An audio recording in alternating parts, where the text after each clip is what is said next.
Kalau datanya 100 yang ada di lapangan itu, maka yang harus diinput juga 100 ya. Akurat. Akurat itu data itu sesuai dengan fakta dan realita. Itu akurat. Tapi kalau data tidak sesuai dengan realita, maka itu disebut dengan inakurasi. Tidak akurat datanya. Nah, ini yang selama ini terjadi di Kabupaten Bogor Raya khususnya.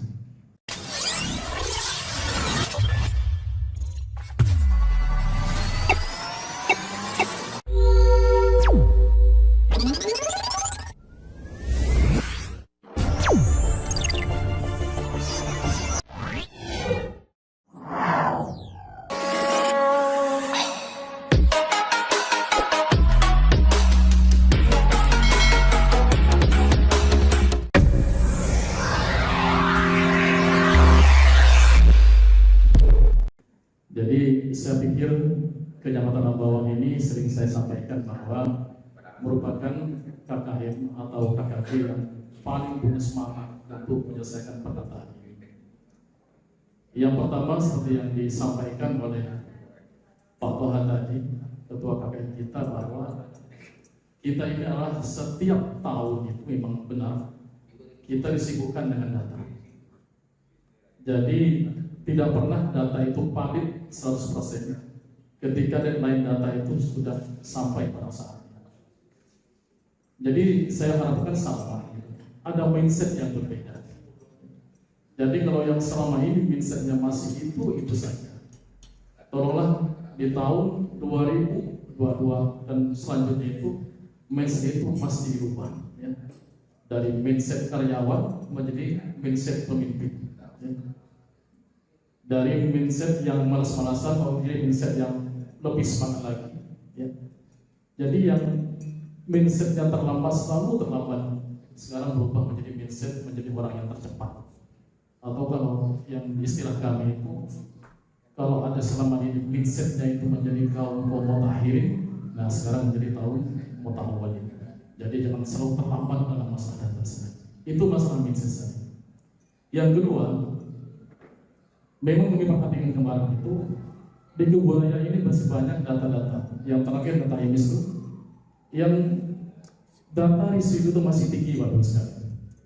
Ya benar Pak Raya. Residu itu masih tinggi. Artinya apa? Ada data yang tidak valid di emis itu. Makanya ketika data itu ada dibuat data di emis, ketika ditarik ke BPD itu masih banyak data yang tidak tertarik dan itu masuk ke residu. Itu artinya apa? Ada data yang tidak valid yang diinput ke dalam data emis itu sendiri. Nah ini kedepannya akan harapkan tidak ada lagi data-data yang tidak valid itu kemudian Bapak Ibu masukkan ke data emis. Harapan kami ke depan adalah di Bogor Raya ini memiliki data yang tinggi, akurasi data yang tinggi. Jadi datanya harus valid, kualitasnya harus tinggi. Kualitas data yang baik itu adalah ketika data itu terlepas dari kesalahan kualitas data. Ya seperti data kekeliruan, duplikasi data, inkonsistensi data, atau manipulasi data, itu sangat berpotensi untuk mempengaruhi terhadap kualitas data, baik di madrasah maupun Kementerian Agama sendiri. Oleh karena itu, kami harapkan pertama itu datanya harus akurat. Ya akurat. Akurasi data itu harus dijaga Bapak sekalian. Kalau datanya 100 misalnya di emis itu, kalau datanya 100 yang ada di lapangan itu, maka yang harus diinput juga 100 ya. Akurat. Akurat itu data itu sesuai dengan fakta dan realita. Itu akurat. Tapi kalau data tidak sesuai dengan realita, maka itu disebut dengan inakurasi. Tidak akurat datanya. Nah ini yang selama ini terjadi di Kabupaten Bogor Raya khususnya. Harus sama sih. Jadi kasus yang kemarin itu juga seperti itu. Ketika data yang ada di lapangan sekian, tapi selisih dengan data yang input di data emis, itu artinya datanya tidak akurat. Nah, kedepannya akurasi data ini harus dan wajib ya diterapkan oleh masing-masing madrasah yang ada di lapangan. Harus akurat. Kalau tidak sesuai dengan data, jangan diinput.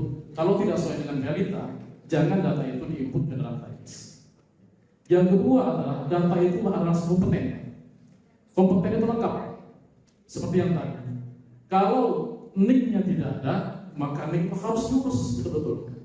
Kemudian dimasukkan ke dalam data emis itu 101 atau 102. Nah, doang itu akan masuk ke residu.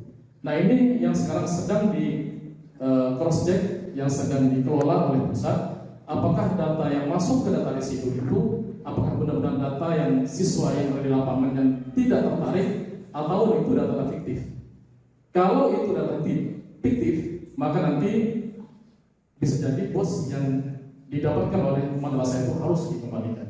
Ini informasinya sedang dimonitoring oleh Kementerian Agama pusat Indonesia.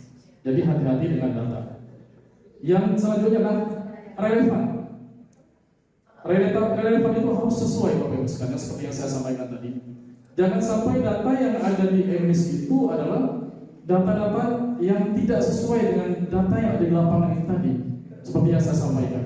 Pernah ada siswa itu ketika saya tanya, lebih semuanya, lebih 100% untuk PDUN ini. Jadi misalnya data yang ada di lapangan itu hanya 8 orang untuk yang mengikuti PDUN, mengikuti ujian. Tapi yang terekam itu 28. Itu kok bisa kemarin? Itu hanya. Kok bisa seperti itu? Akhirnya apa? Ketika ijazah dibagikan kepada mereka, akhirnya apa? Akhirnya harus dikembalikan lagi. Jadi secara langsung data yang tidak akurat, data yang tidak relevan itu adalah merugikan kita sendiri.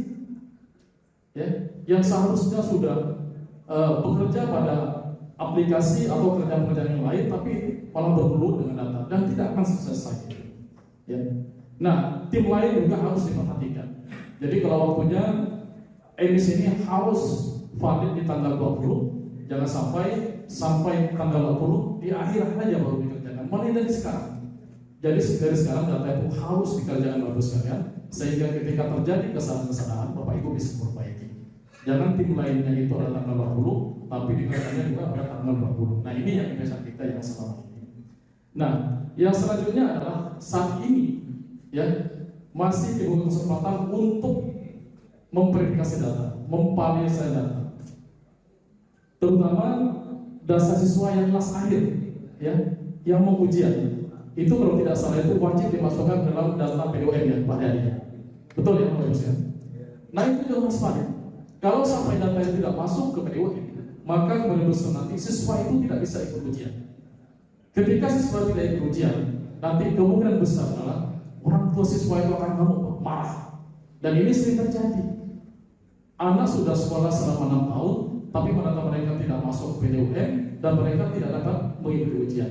Ketika mereka tidak mengikuti ujian, maka mereka tidak akan mendapatkan ijazah. Nah ini harus diperhatikan. Itu masa depan anak-anak kita ke depannya nanti. Nah, selain data seperti itu, maka yang harus diperhatikan, yang kemarin juga kawan-kawan bulan banyak dipintek di lapangan itu tentang EDM nanti. IDM dengan RKAM. Tahun 2003 ini seluruh madrasah itu sudah mengisi formulir EDM, evaluasi diri madrasah. Ketika EDM sudah diisi, maka nanti baru Pak Ibu bisa mengisi RKAM, ya, rencana kerja anggaran madrasah itu. Kalau EDM tidak diselesaikan, maka RKAM juga tidak akan dapat diisi. Ketika RKAM tidak dapat diisi, maka pos tidak akan bisa dicairkan ke madrasah masing-masing. Nah ini saling berkaitan antara satu yang lainnya, mulai dari EMIS ya sampai data EDM sampai RKAM itu semuanya berkaitan antara satu dengan lainnya. Oleh karena itu semangat seperti ini, kebersamaan seperti ini mesti dipupuk dari sekarang. Jadi dari awal sudah saya sampaikan, ketika ada pertemuan KKM atau seperti ini datang saja dulu. Ya, apalagi tadi Pak Tuhan menyampaikan selesaikan hari ini mantap luar biasa ini. Jadi ini belum ada KKM atau kegiatan yang lain itu yang melakukan konseling seperti ini. Konseling itu apa? Konseling itu adalah mengumpulkan orang di suatu tempat, menyelesaikan masalah, tidak boleh balik kecuali masalah itu selesai. Itu namanya konseling. Nah ini mantap di budaya ini. Dan kalau hari ini semua data itu lengkap, ya, dan Ambawang itu telah tercepat dalam penginputan data, baik di data EMIS ya, terus PDUN, PD dan lain sebagainya. Mungkin nanti di tanggal 3 Januari pas bertepatan dengan hari amal bakti ya, ulang tahun kantor Kementerian Agama, akan kami undang satu perwakilan budaya untuk kami berikan penghargaan ya, sebagai kecamatan atau KKN terbaik di Kabupaten Kuburaya. Tapi saya di minggu ini saya minta laporan ke Pak Koha dengan Pak Haryadi atau Pak Lukman. Sejauh mana datanya sah atau tidak? Kalau tidak, segera kami laporkan kepada kami, maka nanti akan kami keluarkan sertifikat langsung untuk penyematan sungai Ampau. Nah, yang selanjutnya Bapak Ibu sekalian, ya, PA, ya. Jadi selesai tidaknya itu mestinya hari ini harus sudah mendownload PA. Ya. Kemudian WA itu nanti di-upload juga ya Bapak, di-upload. Jadi nanti saya hitung gitu, berapa madrasah yang sudah selesai. Karena jumlah madrasah di Kuburaya saya tahu datanya ada di benak. Kalau PA yang terkumpul sama dengan data kami, berarti layak Kecamatan Sungai Ampau ini mendapatkan peringkat tercepat di Kalimantan Barat. Ya, tepuk tangan kita semua. Nah, selanjutnya nanti Bapak Ibu adalah kalau hari ini pun tidak selesai, maka harus dibuat timbok lagi di lapangan. Saya tunggu satu minggu ini, ya, buat timbok. Kalau ada 5 madrasah yang tidak selesai, yang tidak bisa mengupload atau menurut BA dari MS sendiri, ya, dibuat tim agar 5 orang berkumpul untuk menyelesaikan data itu, apapun masalahnya. Jadi seperti yang kemarin ketika Pak Arif datang ke Kalimantan Barat khususnya di Buraya ini, tidak ada masalah sebenarnya, tidak bisa diselesaikan serumit apapun. Kenapa? Ketika aplikasi itu diciptakan, itu lengkap dengan solusinya, ya? Lengkap dengan solusinya. Permasalahannya adalah ada madrasah atau operator tidak mau bergabung sehingga senantiasa ketinggalan informasi, sehingga masalah sedikit saja keluarnya setengah mati, seolah-olah tidak bisa diselesaikan. Kan juga pernah disampaikan kemarin, kalau ingin melihat misalnya kan, kalau ingin melihat apakah data itu aplikasi bagus atau tidaknya, emis itu bisa diselesaikan atau tidaknya, 3 kita Mas Adi kemarin. Pertama, kita perhatikan aplikasinya. Aplikasi itu berlaku secara nasional. Ketika orang yang lain bisa menyelesaikan, bisa loading di aplikasi itu, berarti yang lain juga bisa. Ya, kalau tidak bisa, berarti ada masalah di jaringan atau masalah di data. Ya, tanya pada yang lain, apakah aplikasi ini rusak atau maintenance atau tidak. Kalau teman-teman yang lain bisa mengimput data dengan baik, berarti pertama aplikasinya adalah tidak ada masalah. Yang kedua, ketika aplikasi tidak ada masalah, maka yang kedua yang harus perhatikan, apa kemarin yang disampaikan, SDM, operatornya siap nggak dia bekerja. Kadang-kadang juga ada operator yang juga siap di depan kepala madrasah atau depan kiainya, tapi data itu tidak dikerjakan. Siap nggak dia bekerja. Salah satu semangat dari operator itu adalah terlihat dari apa? Dari sikapnya. Ketika operator itu adalah semangat dalam pengajian data, tidak perlu, maka dipastikan data itu pasti selesai. Tidak perlu. Namun ketika operator itu sudah geleng-geleng kepala, sudah modalnya payah, mutar, dan ditinggalkan, banyak mengeluh, dipastikan data itu tidak akan selesai. Walaupun aplikasinya sebagus apapun, sehebat apapun, selancar apapun, kalau SDM dari madrasah itu tidak bekerja dengan baik, maka penginputan data itu juga akan apa? Akan tidak dapat diselesaikan dengan baik. Ya. Yang ketiga, ada kelemahan data. Aplikasinya bagus, SDM-nya siap untuk bekerja, tapi datanya tidak lengkap. Ujung-ujungnya kalau ini itu bunda lagi. Ya, atau aja. Bunda. Ada madrasah yang hingga saat ini masih puluhan data di satu madrasah itu datanya bunda. Apanya? Artinya apa? Artinya ada data yang tidak lengkap, yang tidak terselesaikan dengan baik. Di antaranya adalah tentang NIK siswa itu sendiri. Nah, kalau terjadi masalah dengan NIK siswa, Bapak Ibu sekalian harus membantu orang tua. Jadi pertama yang menjadi urusan, yang menjadi kewajiban untuk mengurus data NIK itu sendiri adalah orang tua. Panggil orang tuanya, suruh selesaikan data NIK itu, dan sampaikan kepada mereka bahwa jika anak ini tidak memiliki NIK, maka dipastikan tidak memiliki MSN. Ketika anak ini tidak memiliki MSN, maka dipastikan anak ini tidak dapat mengikuti ujian. Panggil orang tua. Ketika orang tua kesulitan untuk mengurus itu, urus secara kolektif ke Dukcapil. Dukcapil waktu itu sudah MOU dengan Kementerian Agama khususnya Medis untuk membantu permasalahan data yang terkait dengan NIK dari madrasah se-Kabupaten Kuburaya. Jadi bersinergi antara orang tua, antara orang tua, guru, kepala sekolah harus bersegi dan juga Kementerian Agama. Yang banyak terjadi kemarin ketika laporan kami itu ini duplikasi data. Ya, kami monitoring kemarin ada 9 madrasah. Ada beberapa madrasah yang bermasalah pendataan karena duplikasi data. Duplikasi data itu adalah ketika data itu adalah double dengan punya orang lain. Ketika dihubungi operatornya itu nggak nyambung, nggak merespon. Ya, mungkin mudah-mudahan bos cair ya, baru dikeluarkan data itu. Kan? Berurusan seperti ini. Kalau data itu dianggap oleh satu madrasah, sesama madrasah dalam kabupaten Kubu Raya misalnya, Bapak Ibu hubungi operator itu untuk dikeluarkan siswa itu. Kalau mereka pun tidak respon selama 3 atau sampai 4 hari dan respon, laporkan ke tenaga biar kami yang memanggil. Selesai itu, 10 menit selesai. Kalau saya panggil, menghadap dari ubis, saya checklist saja tidak berjalan ke madrasahnya. Laporan kepada kami. Kalau sesama madrasah. Tapi kalau data, duplikasi data itu antar kabupaten, ya, Kubu Raya misalnya dengan kabupaten yang lain, maka nanti urusannya itu adalah tim emis provinsi. Tapi kalau data madrasah itu terjadi dan duplikasi data dengan madrasah dengan sekolah umum seperti SD, SMP dan SMA, maka nanti koordinasinya adalah dengan dinas. Dinas 3 hari tidak bisa selesaikan, kita ambil ke dinas provinsi. Jadi harus berkoordinasi dan kolaborasi. Jangan ditunggu. Ini saya dapat kemarin data itu. Selama 6 bulan itu, bukan 6 bulan kemarin itu, selalu dihubungi operatornya nggak nyambung, dibiarkan Pak data itu. Ke kami tidak ada koordinasi, apalagi ke kami. Jadi jangan didiamkan seperti itu. Intinya adalah tidak ada masalah yang tidak terselesaikan kalau kita berkoordinasi dan perspektif dan baik dengan madrasah atau pihak-pihak terkait lainnya. Nah, kedepannya nanti Bapak Ibu sekalian, kami akan mencoba untuk menerapkan, karena di Kubu Raya ini merupakan madrasah terbesar di Kalimantan Barat.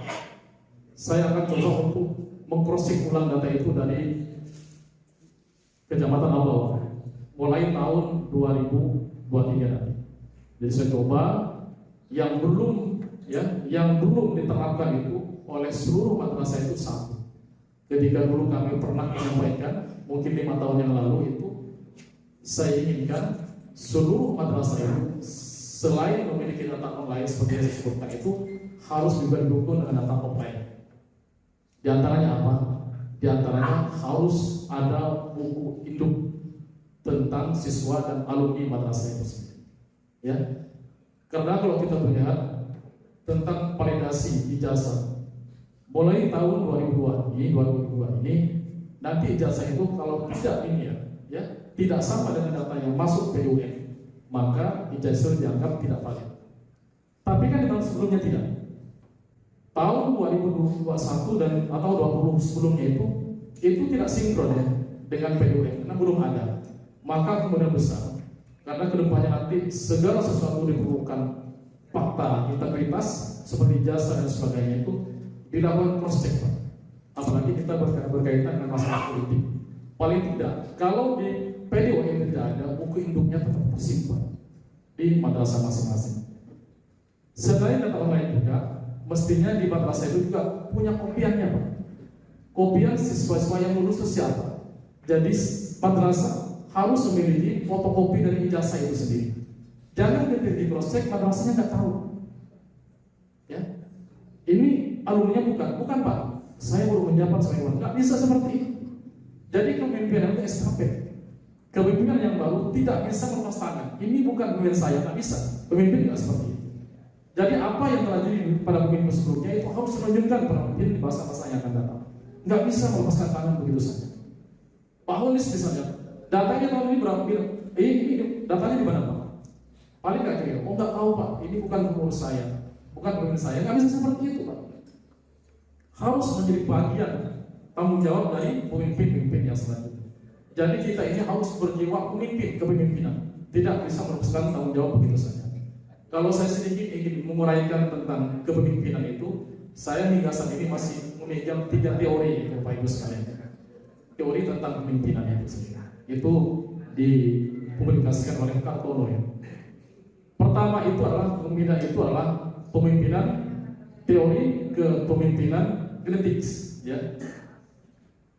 Dalam teori kepemimpinan genetik itu, seseorang itu tidak akan mungkin menjadi pemimpin. Ya, kalau atasannya bukan seorang pemimpin, bukan keturunan pemimpin. Artinya begini, ini teori genetis dulu saya sampaikan. Nah ini yang kadang-kadang dipahami oleh orang-orang masyarakat di kampung itu, anaknya tidak disekolahkan tinggi, tidak dipondokkan begitu saja. Kenapa? Nah anaknya bukan kiai, tak mungkin jadi kiai. Nah anaknya bukan bapaknya, orang tuanya bukan pejabat, tidak mungkin jadi pejabat. Jangan sekolah tinggi-tinggi, cukup SD saja. Kenapa? Teori kepemimpinan itu yang dipahami teori kepemimpinan genetis. Jadi dalam genetis itu, kalau memang dasarnya bukan seorang pemimpin, dia tidak akan jadi pemimpin. Kalau orang tuanya bukan pejabat, anaknya tidak akan jadi pejabat. Kalau orang tuanya bukan kiai, bukan ustaz, maka anaknya juga tidak jangan diharap untuk menjadi ustaz. Kenapa? Karena pemimpin itu adalah karakter yang terus dibangun dari sejak lahir.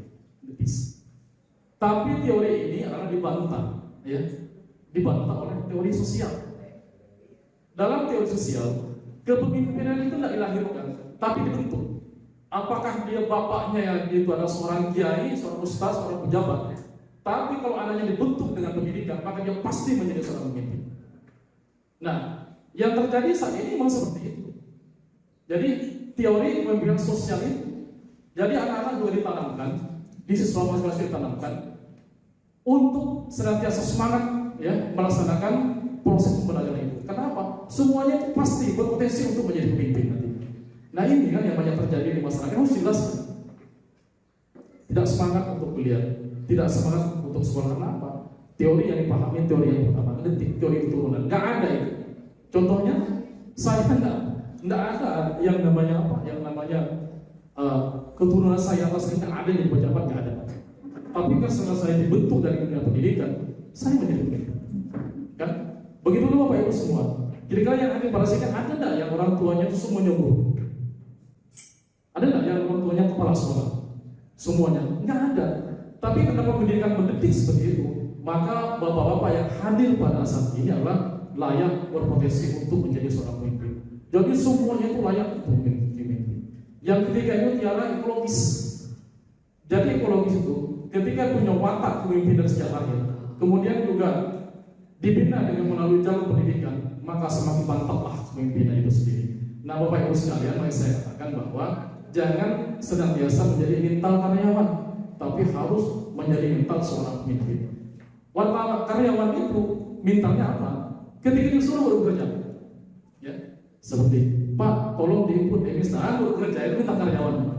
Ini deadline-nya misalnya tanggal 21 atau tanggal 20, tolong dikerjakan kerja semua kan. Besok nggak dihimbau berhenti lagi dah bekerja, itu namanya mental karyawan itu. Tapi kalau mental pemimpin adalah dia bereaksi, ya, proaktif bagaimana supaya pekerjaan itu selesai dengan sendirinya, sehingga tidak ada masalah. Relevansi itu harus dijalankan antara data yang ada di lapangan dengan data yang ada di PDUM atau emis itu sendiri. Nah itu nanti penting masalah pemimpin. Pantang menyerah. Semakin banyak hambatan, semakin dijadikan motivasi untuk menyelesaikan masalah itu. Nah, kalau teori-teori seperti ini, teori atau mindset seorang pemimpin ini nanti bisa diterapkan di madrasah masing-masing. Saya pikir dan saya yakin di tahun 2023 ini tidak ada lagi permasalahan data yang dialami oleh madrasah-madrasah yang ada di Buburaya, khususnya di Kecamatan Sukabau ini. Siap mulai hari ini berminta seorang pemimpin? Siap Bapak Ibu sekalian? Harus siap. Karena Bapak Ibu sekalian yang hadir pada saat adalah seorang pemimpin. Semuanya seorang pemimpin. Maka mentalnya juga harus berminta pemimpin. Ya, jangan mental seorang yang pemimpin, harus pemimpin. Pak Kiai juga ya. Yang dulunya misalnya terlambat-lambat, misalnya ya, sekarang harus cepat. Karena Pak Kiai seorang pemimpin. Terus semua ya, ada di Pak Usman semua, Pak Rois segala macam. Nah, bagi kawan-kawan yang sudah selesai duluan seperti Pak Is, Pak Holis yang disebut oleh Tuhan tadi, yang sudah selesai itu harus membimbing kawan-kawan yang lain. Jadi sukses itu tidak boleh sendirian, harus ditularkan. Ya, berbagi ilmu. Jadi yang namanya teknologi ini perubahannya luar biasa. Yang saat ini ya, emis yang saat ini, teknologi yang saat ini Bapak ketahui itu, ya, ilmu yang Bapak Ibu ketahui saat ini tentang teknologi, itu juga belum tentu tahun yang akan depan itu berlaku lagi. Ya, update terus. Dulu emisnya manual pakai Excel. Ada yang hebatnya ketinggalan lagi kan. pakai upload, setelah di-upload ketinggalan lagi, pakai semi online, bisa offline, bisa online. Ketika tidak pahami, ketinggalan lagi, pakai 100% sudah online. Jadi terus bergulir perubahannya. Oleh karena itu tidak ada alasan bagi kita untuk tidak mengikuti perubahan yang terjadi. Makanya sering saya katakan bahwa kalau kita tidak mengikuti perubahan yang terjadi, maka kita siap-siap untuk tergilas oleh perubahan itu sendiri. Jadi perubahan terus berjalan terus sekalian. Jadi itu yang diharapkan hari ini counseling, ya. Kami harapkan counseling hari ini berkumpul di tempat ini untuk menyelesaikan tugas yang menjadi tujuan utama apa? Emis dan PDW harus valid. Kalau belum valid, tidak boleh pulang. Nah ini namanya masih jadi. Sampai tugas itu selesai 100%. Ya. Kalau masih ada masalah, selesaikan secara bersama. Sehingga paling tidak di Kecamatan Ambawang ini menjadi percontohan, bukan hanya di Puraya, tapi menjadi percontohan madrasah se-Kalimantan Barat. Kalau perlu bukan hanya di Kalimantan Barat, tapi menjadi percontohan secara nasional. Ya, ini yang kami harapkan. Bukan hanya di bidang Ambawang, nanti kami akan juga bergerilya, berajaskan also di antara madrasah-madrasah lain untuk menyelesaikan masalah-masalah yang terkait dengan data ini. Itu Bapak Ibu yang kami sampaikan. Saya tidak berpanjang lebar karena banyak materi yang lebih penting nanti tentang pendataan ini. Paling tidak dalam minggu ini atau siang ini atau malam ini kami sudah menerima informasi positif hasil daripada konseling pada hari ini. Mudah-mudahan semua data, semua yang hadir pada saat ini datanya semakin valid, ya, objektif, relevan dan reliable, sehingga data-data yang ditampilkan oleh madrasah itu memiliki keandalan dan kepercayaan yang cukup tinggi. Demikian yang dapat kami sampaikan. Kurang lebihnya mohon maaf. Akhirul kalam. Wallahul muwaffiq ila aqwamit thoriq. Wassalamualaikum warahmatullahi wabarakatuh.